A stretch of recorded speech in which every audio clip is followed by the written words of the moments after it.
Meus amigos, o tema que iremos tratar a partir deste momento diz respeito à crise intelectual atual do pensamento.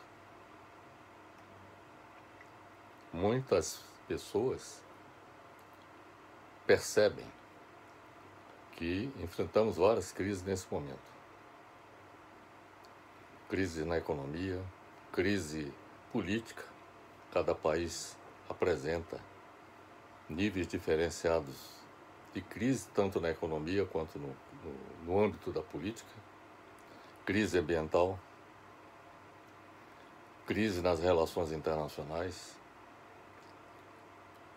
sem se falar das crises que cada pessoa, cada indivíduo tem em cada nação em que vive.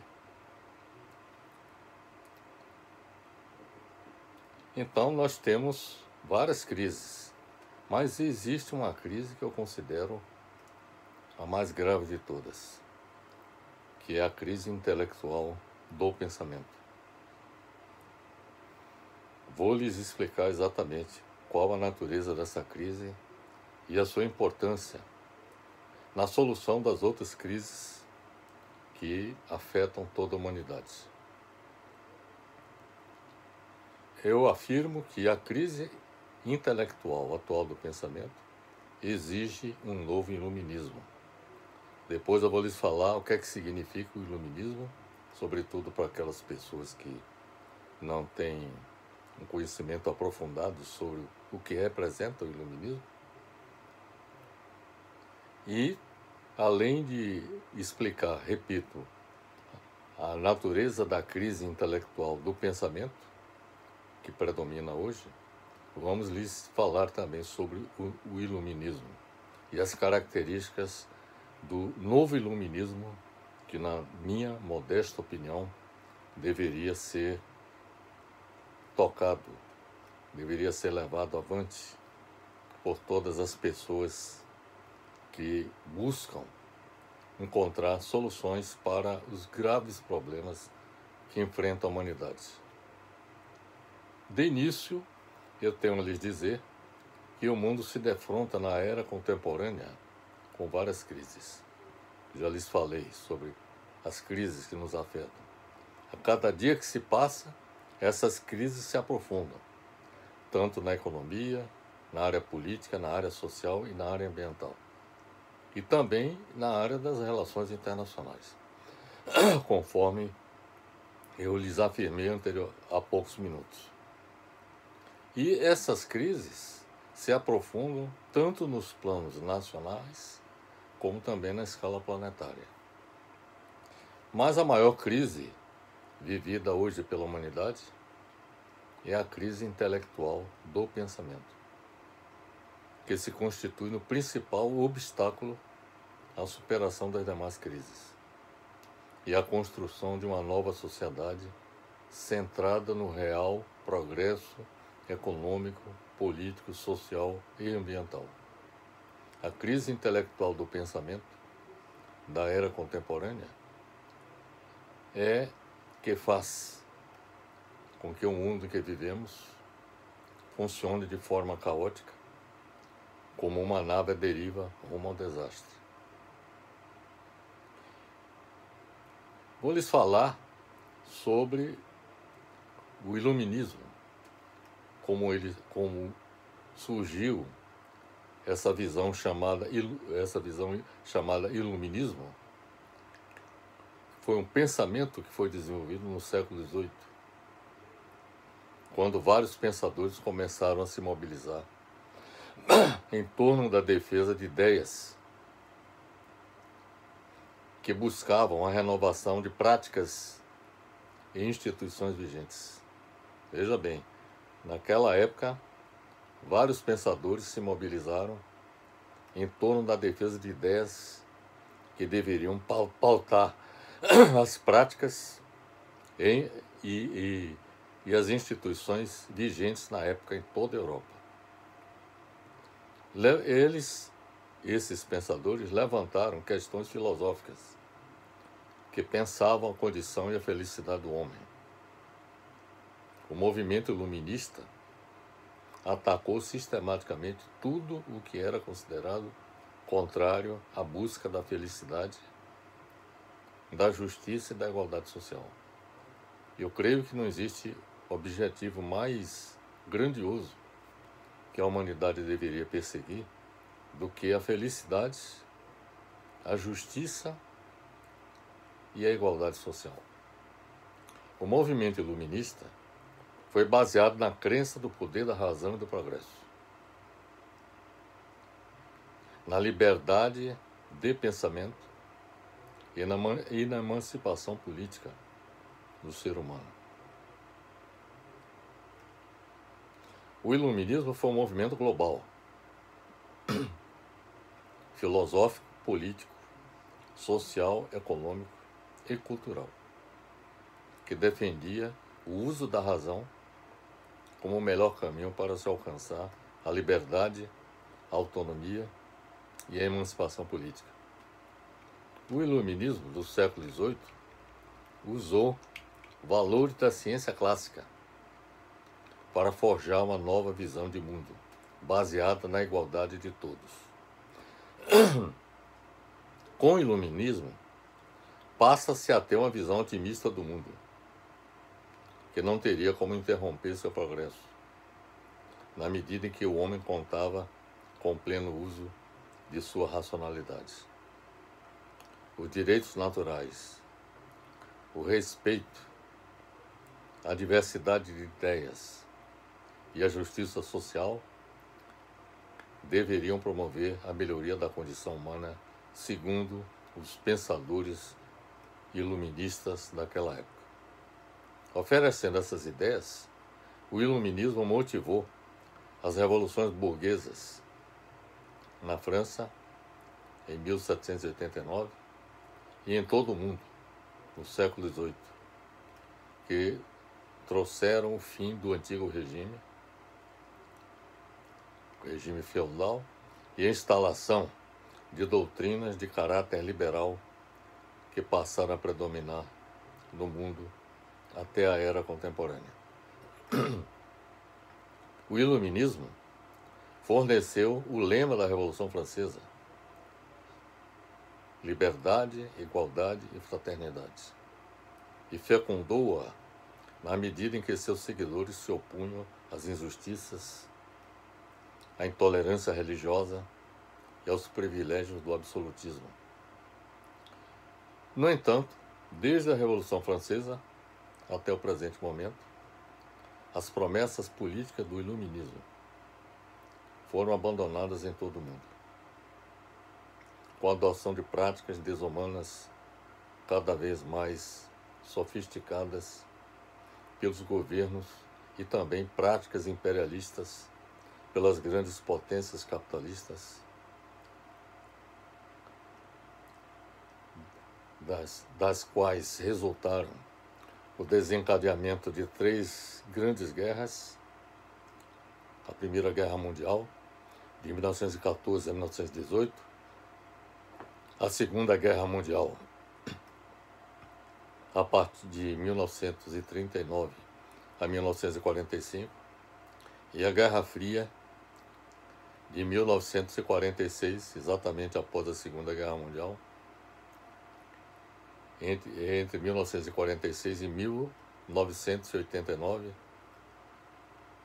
entre Guerra Fria, foi um confronto que se estabeleceu entre as superpotências Estados Unidos e União Soviética.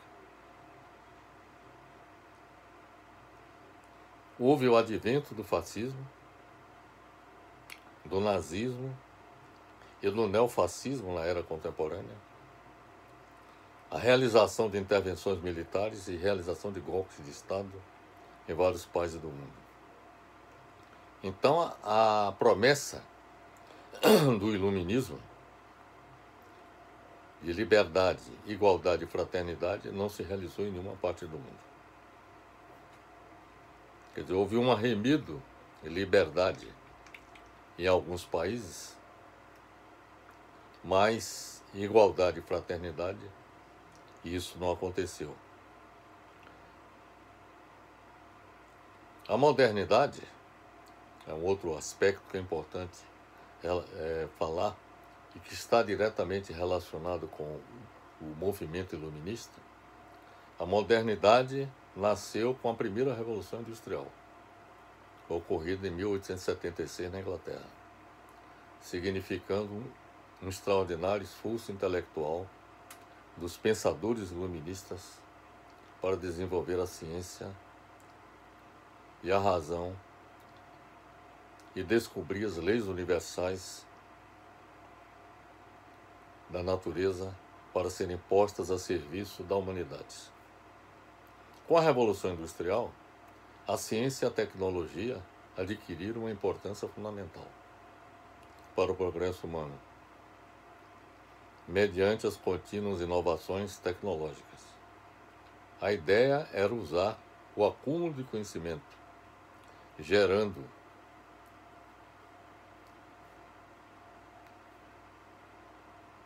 a felicidade humana e o enriquecimento da vida diária. O propósito é que a ciência e tecnologia fosse colocada a serviço da humanidade.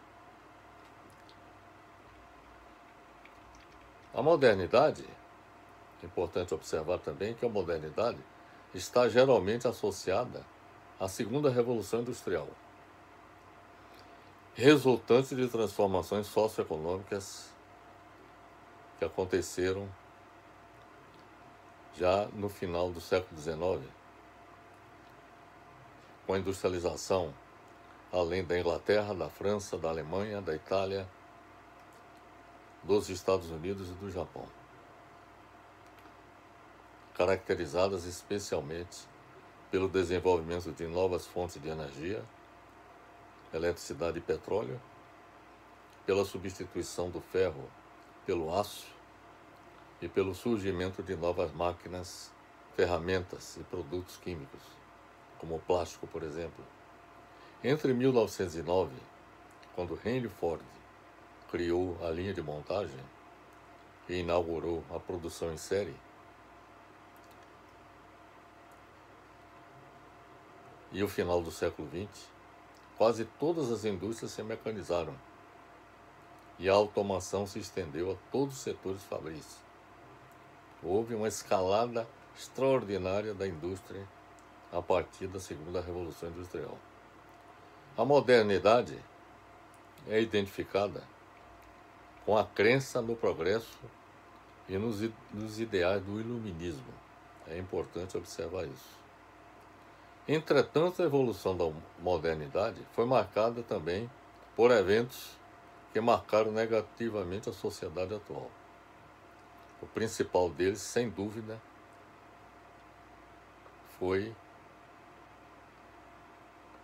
foram as catástrofes da Primeira e da Segunda Guerra Mundial. Na verdade, a ciência e a tecnologia contribuíram para a barbárie de duas guerras mundiais com a invenção de armamentos bélicos poderosos e destrutivos. A ciência e a tecnologia passaram a ser utilizadas numa escala sem precedentes, tanto para o bem como para o mal. Todo esse desenvolvimento científico e tecnológico culminou na era atual com a crise ecológica mundial que pode resultar em uma mudança climática catastrófica de caráter global e pode ameaçar a sobrevivência da humanidade em meados do século XXI. Nesse sentido, pode-se duvidar dos reais benefícios trazidos pelo progresso científico e tecnológico com o advento da modernidade. As teses políticas do iluminismo fracassaram. Se de um lado, voltando à questão da modernidade, se de um lado a modernidade trouxe, digamos assim, trouxe benefícios para a humanidade, com, digamos assim, os frutos do avanço científico e tecnológico, mas também trouxe o lado negativo, que foram esses fatos que há pouco falei. O uso, por exemplo, da ciência e tecnologia na fabricação de armamentos, o mais letal de todos produzido até hoje, que foi a bomba atômica, que foi lançada sobre Nagasaki e Hiroshima. Então, como eu estou lhes dizendo, a modernidade trouxe aspectos positivos, mas também negativos. Da mesma forma, as teses políticas do iluminismo, desde a Revolução Inglesa, em 1640, a Revolução Americana, em 1776, que corresponde à Guerra da Independência nos Estados Unidos, e a Revolução Francesa, de 1789,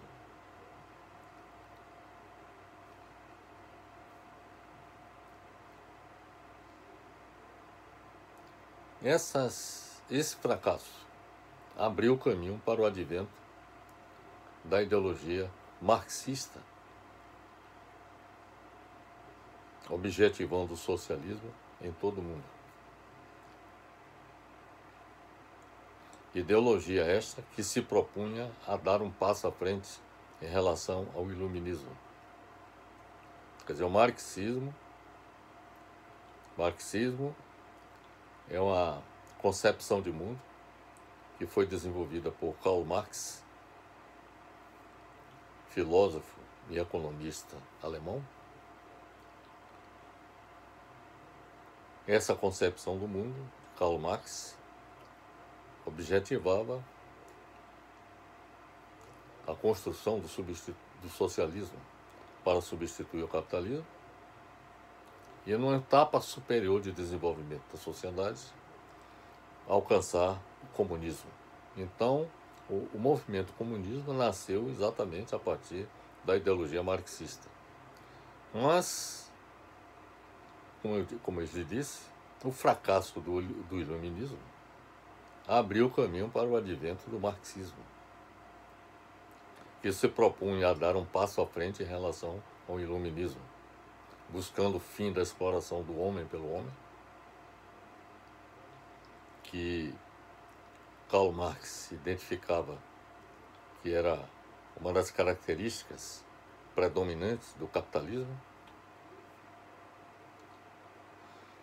além de colocar um fim na exploração do homem pelo homem, buscava a redução das desigualdades econômicas entre as classes sociais e, no futuro, a sua completa abolição com a implantação do comunismo, conforme um pouco lhes afirmei.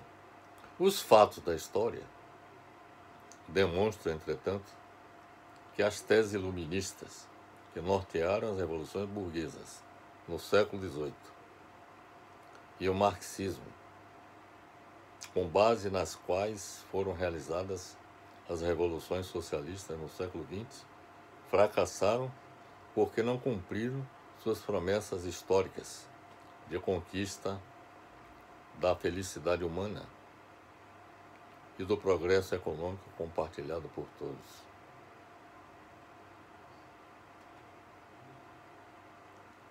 Aqui eu faço uma pequena ressalva com relação ao socialismo, conforme foi implantado na União Soviética, nos países socialistas do leste europeu e em outros países como Cuba, Coreia do Norte e também na China. Nesses países, se não houve avanços no que diz respeito à questão da liberdade,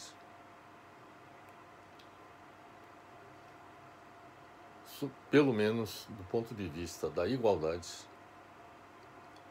houve avanços e houve redução significativa das desigualdades sociais em cada um dos países socialistas. Entretanto, o insucesso desses países aconteceu exatamente no âmbito da economia. A economia socialista foi mal sucedida em muitos países, apesar dos avanços que, por exemplo, a União Soviética alcançou e a própria China, com os investimentos do Estado no desenvolvimento, sobretudo, científico e tecnológico e do desenvolvimento industrial, mas, do ponto de vista do funcionamento da economia, apresentou várias deficiências que levaram à derrocada do sistema. Mas é preciso reconhecer que, do ponto de vista da busca da igualdade, a tentativa de construir a igualdade social, houve tentativas e houve um relativo sucesso nesse particular. Fechando esse parênteses, o que eu quero dizer é o seguinte, que o fim do socialismo na União Soviética e nos países da Europa Oriental, o fracasso do desenvolvimento econômico em Cuba e na Coreia do Norte, e o abandono pela China do socialismo baseado no modelo soviético, com a adoção de uma economia híbrida do capitalismo de Estado, demonstram a inviabilidade do modelo socialista soviético. Para evoluir em direção a uma sociedade comunista, defendida por Karl Marx, eu entendo que é necessário passar por um estágio intermediário, se pretende alcançar aquilo que para muitos é considerado até utópico. Quer dizer, fazer com que a sociedade evolua para uma situação em que exista uma igualdade absoluta entre todos os seres humanos.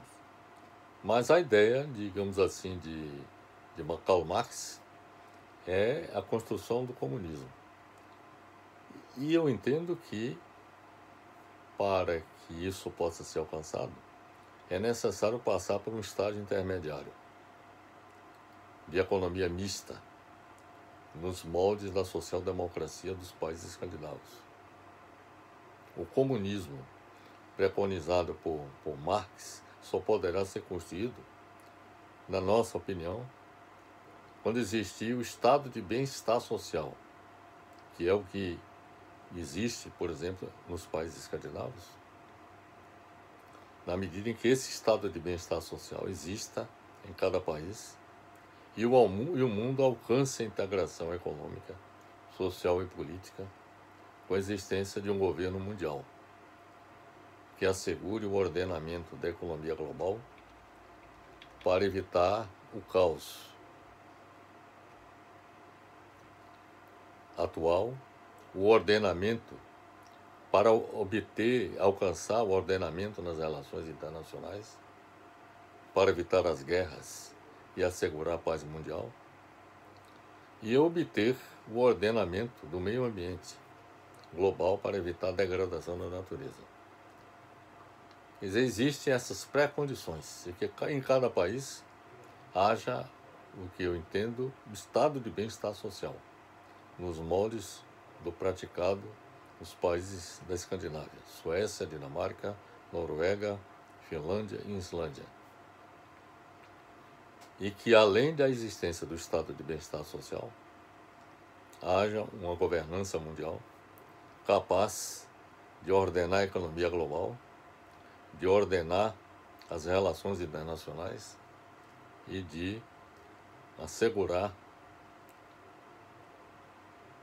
o ordenamento do meio ambiente do planeta para evitar a degradação da natureza. Então, o que eu tenho a dizer é que o fracasso do iluminismo e do marxismo na realização do progresso da humanidade e na conquista da felicidade para os seres humanos abriu o caminho para o advento do que se entende por pós-modernidade, que representa uma reação cultural à perda de confiança no potencial universal, tanto do projeto iluminista quanto do projeto marxista de sociedades. A pós-modernidade significa uma reação àquilo que é moderno. Não significa um passo à frente em relação à modernidade. Seria uma reação à modernidade. Na pós-modernidade, o mundo construído de objetos duráveis foi substituído pelo de produtos disponíveis e projetados para imediata obsolescência e descarte. A pós-modernidade pode ser caracterizada como uma reação à cultura, ao modo como se desenvolveram historicamente os ideais da modernidade, associada à perda de otimismo, quer dizer, com a pós-modernidade, há a perda de otimismo e confiança no potencial universal do projeto iluminista e marxista. Configura-se também como uma rejeição à tentativa de colonização pela ciência e pela tecnologia das demais esferas da vida do homem. Então, a pós-modernidade surgiu como um contraponto em relação às concepções que a humanidade herdou do iluminismo e do marxismo. Na era contemporânea, a razão e a ciência entraram também em crise profunda, com a derrota dos paradigmas do iluminismo e do marxismo na segunda metade do século XX, que foram substituídos pelo novo paradigma da pós-modernidade, que, segundo seus ideólogos, não existem verdades. Esse é um aspecto que é importante destacar. Que a visão pós-moderna considera que não há verdades. Após constatar que todos os sistemas anteriores estavam errados, isso na visão dos pós-modernistas, o pós-modernismo chegou à trágica conclusão de que nada pode ser conhecido. Os pós-modernistas não acreditam na razão. Para os pós-modernistas, mesmo a ciência seria apenas uma entre várias formas de se conhecer a realidade, sem nada a dizer a respeito à verdade. Quer dizer, em outras palavras, inclusive, fazendo um pequeno parêntese sobre essa questão da pós-modernidade, nós podemos constatar isso nos fatos que estão ocorrendo no Brasil e no mundo com relação ao combate ao coronavírus, com a apresentação de sugestões de medicamentos que seriam a solução para vencer o vírus, como, por exemplo, a cloroquina, que tem sido defendida tanto pelo presidente Trump quanto por Bolsonaro, e que não está comprovado, pelo contrário, a ciência não reconhece a cloroquina como um medicamento capaz de combater o vírus. Da mesma forma como, por exemplo, a ideia de que a ivermectina seria também uma solução para combater o vírus, ou seja, para prevenir a pessoa de, digamos assim, de ser atingida, ser infectada pelo vírus, quando na realidade não há uma comprovação científica de que isso é verdadeiro.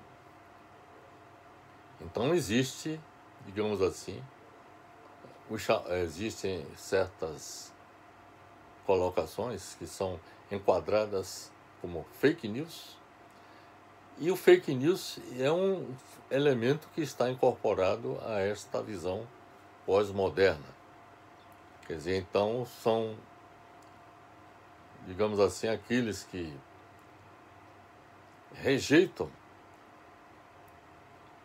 que a ciência e a tecnologia respondam,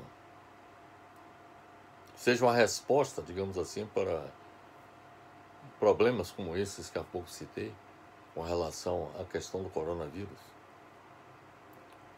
O pensamento pós-moderno é convergente com o niilismo do filósofo alemão Friedrich Nietzsche,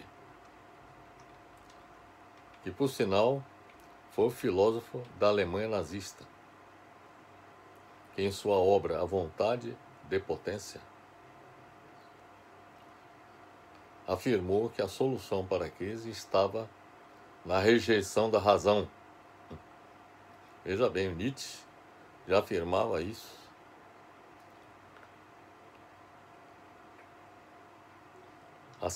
No século passado, exatamente, ele afirmava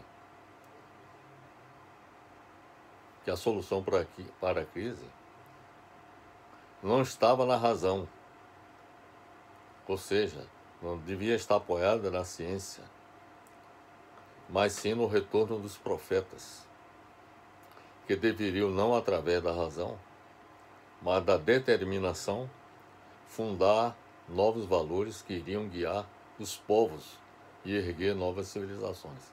Essa era a visão de Nietzsche. Se prevalecer o pensamento nihilista, negativista, de Friedrich Nietzsche, a humanidade caminhará inevitavelmente para o desastre econômico, político, social e ambiental, que poderá ameaçar sua sobrevivência. O grande desafio dos homens e mulheres de pensamento da era contemporânea consiste em reinventar o iluminismo, ajustado aos tempos atuais, para que ele possa indicar os caminhos que a humanidade terá que trilhar, visando a construção de um mundo melhor. Conclui-se, pelo que acabamos de expor, que o desaparecimento no mundo de hoje das últimas reservas de racionalidade crítica, preconizada pelo iluminismo e pelo marxismo, abriram um caminho para a pós-modernidade, que representa uma gigantesca ameaça para o progresso humano. Diante deste fato, trata-se de um imenso desafio para os pensadores contemporâneos, estabelecer novos paradigmas e novos valores de comportamento racional a serem formulados para a sociedade na era atual, visando derrotar a nefasta influência política e ideológica da pós-modernidade. Os pensadores contemporâneos precisam se mobilizar na reinvenção de um novo projeto iluminista, como fizeram os pensadores do século XVIII, visando a construção de um mundo novo que leve ao fim o calvário da humanidade. Precisamos de um novo iluminismo para o século XXI. No centro do novo pensamento deve estar a proteção de todas as formas de vida e também da natureza, ou seja, do nosso planeta.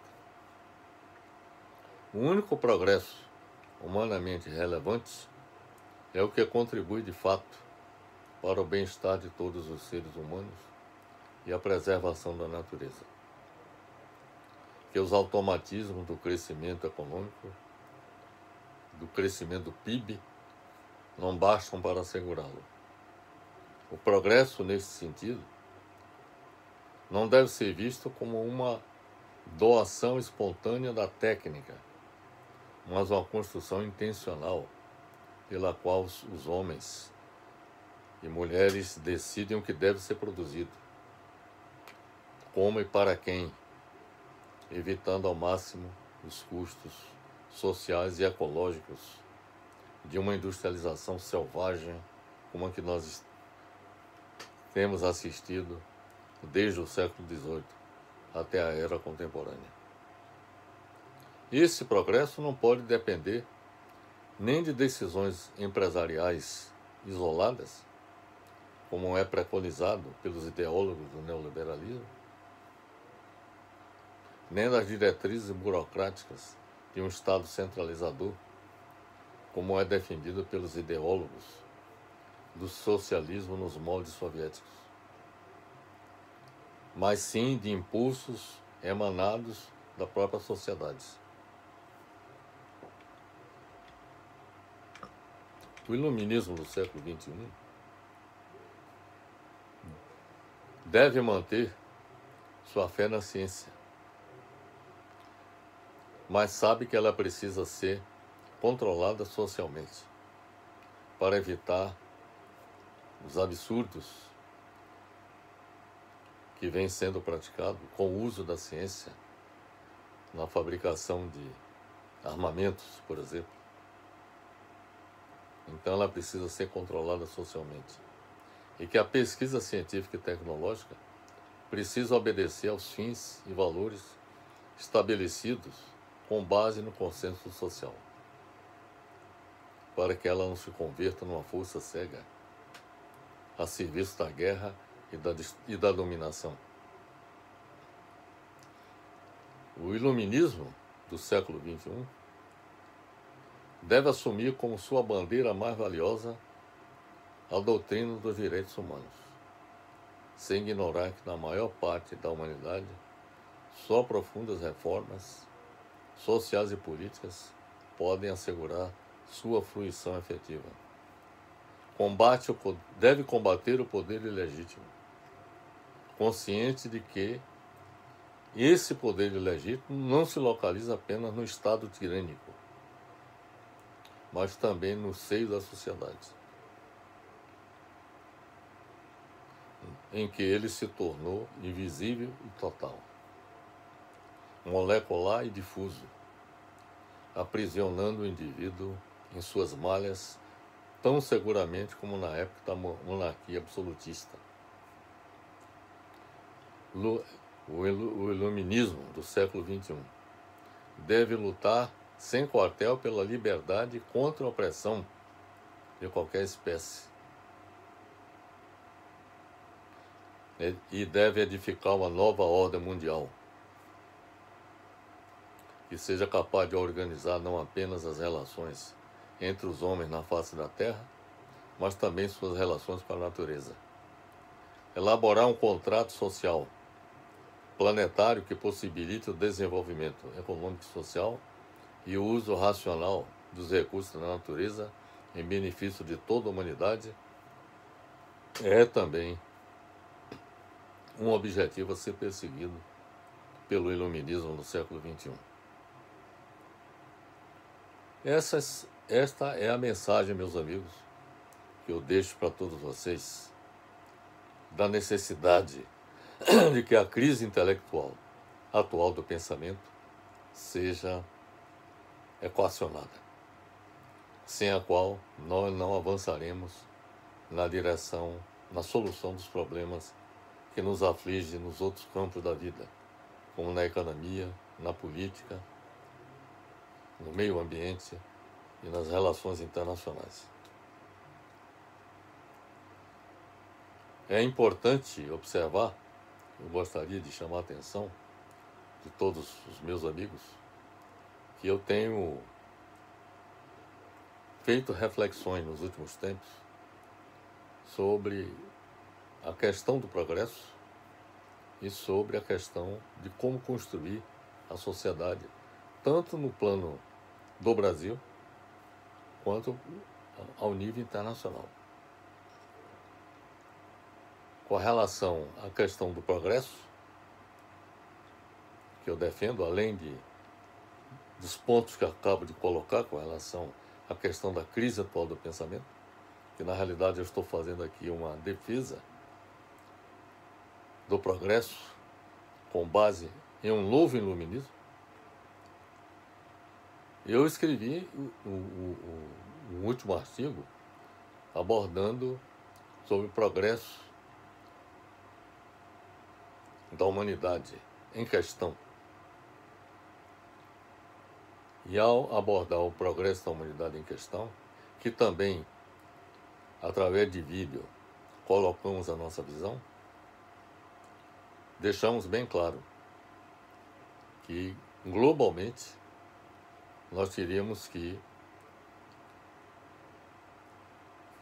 fazer com que o progresso econômico e social pudesse ser alcançado com a implantação em cada país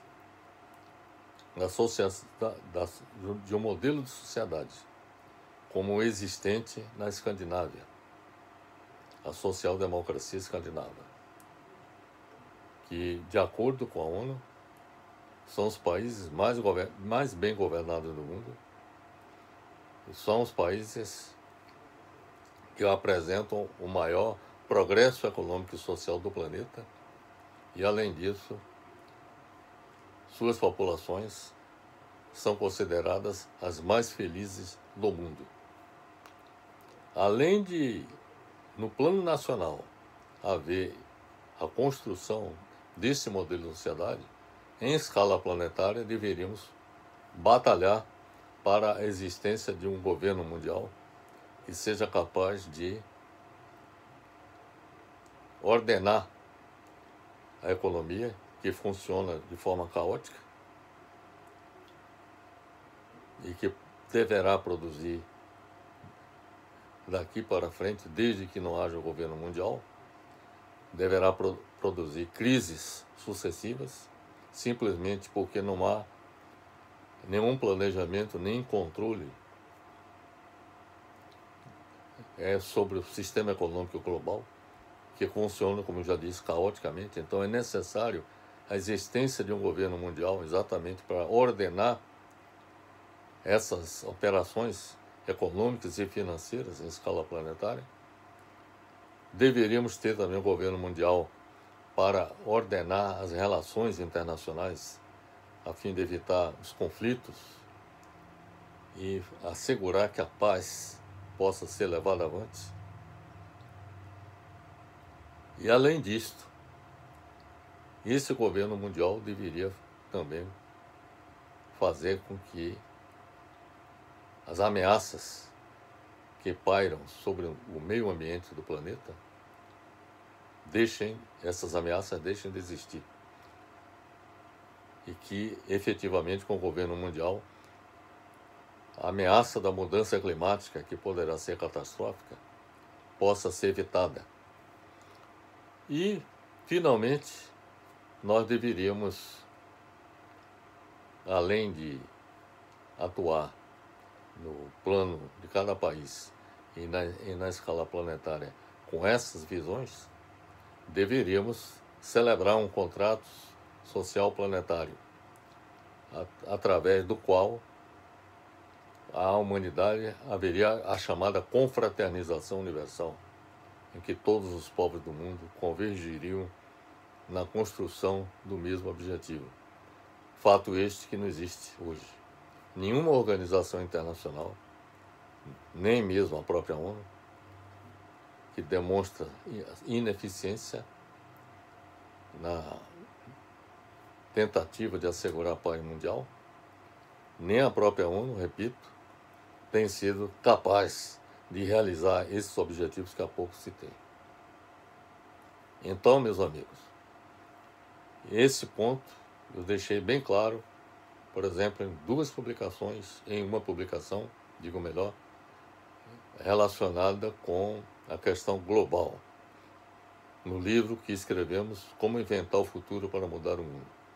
Sobre esse livro, nós fizemos várias apresentações abordando seus capítulos através de vídeos que publicamos através do YouTube.